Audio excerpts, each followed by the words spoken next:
નમસ્તે મિત્રો, આજે આપણે વાત કરવા જઈ રહ્યા છીએ માઇગ્રેન વિશે, જે માત્ર માથાનો દુખાવો નથી, પણ શું તમને ખબર છે કે માઇગ્રેનનો સંબંધ આપણા માનસિક સ્વાસ્થ્ય સાથે પણ જોડાયેલો છે.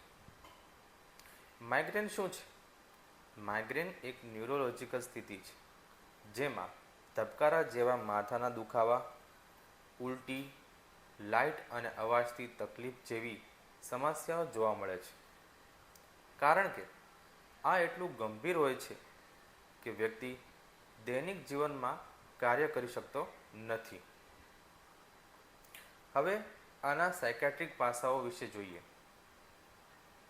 મહત્વની વાત કે માઇગ્રેન અને માનસિક સ્વાસ્થ્ય વચ્ચે ઘનિષ્ઠ સંબંધ છે. ઘણા લોકોમાં માઇગ્રેન સાથે ડિપ્રેશન, ચિંતા, સ્ટ્રેસ જેવી સમસ્યાઓ પણ જોડાયેલી જોવા મળે છે. સ્ટ્રેસ માઇગ્રેનને ટ્રિગર કરી શકે છે અને વારંવાર માઇગ્રેન થવાથી ડિપ્રેશન વધે છે. આ એક વિશિયસ સાયકલનું કામ કરે છે. તો આ વિશિયસ સાયકલ વિશે થોડુંક સમજીએ. સૌથી પહેલાં માથાનો દુખાવો થવો, કામમાં મુશ્કેલી થવી, જેના લીધે તણાવ વધવો અને વધારે માઇગ્રેન થવું. આ ચક્ર તોડવું જરૂરી છે. સારવાર અને મેનેજમેન્ટ માટે માત્ર પેઇનકિલર સુધી સીમિત ના રહો.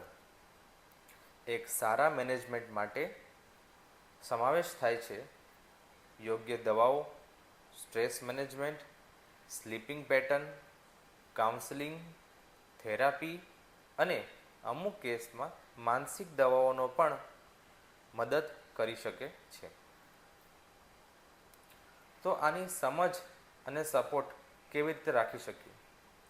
ઘણા લોકો માઇગ્રેનને સામાન્ય માથાનો દુખાવો ગણીને સામાન્ય મૂકી દે છે, પણ દર્દી માટે આ ખૂબ ગંભીર હોઈ શકે છે. એ સૌથી મોટી દવા છે જે એને સમજે છે અને સપોર્ટ કરે છે. જો તમને કે તમારા ઓળખીતાઓને વારંવાર માઇગ્રેન થાય છે, તો માત્ર દુખાવો નહીં, પણ મનની હાલત પણ પર ધ્યાન દેવું જરૂરી છે. જરૂર પડે તો નિષ્ણાતની સલાહ લો, કારણ કે સ્વસ્થ મન અને સ્વસ્થ શરીર બંને એકબીજા સાથે જોડાયેલા છે. ધન્યવાદ.